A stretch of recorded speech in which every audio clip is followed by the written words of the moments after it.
የሚዋጋ የእናንተ ጦር አይደለም። የሚዋጋ የእናንተ ብቃት አይደለም። የሚዋጋ የእናንተ ኃይል አይደለም። የሚዋጋው እግዚአብሔር ነው።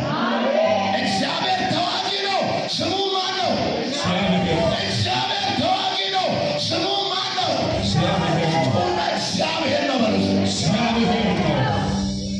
እግዚአብሔር ሊዋጋለት እንደተነሳ ሰው ንቅንቅ በሉና እንደዚህ እንደ የሆነ በቃ ውጊያ ላይ እንደሌለ ሰው አትሁኑ። አሁን የውጊያ ሰዓት ነው። ኢየሱስ ጌታ ነው። ነቅነቅ አድርጉና እግዚአብሔር ከኔ ጋር ነው በሉ። እግዚአብሔር ከኔ ጋር ነው። እጃችሁን እንደዚህ አድርጉ። እግዚአብሔር በሉ። በሉ ተዋጊው እግዚአብሔር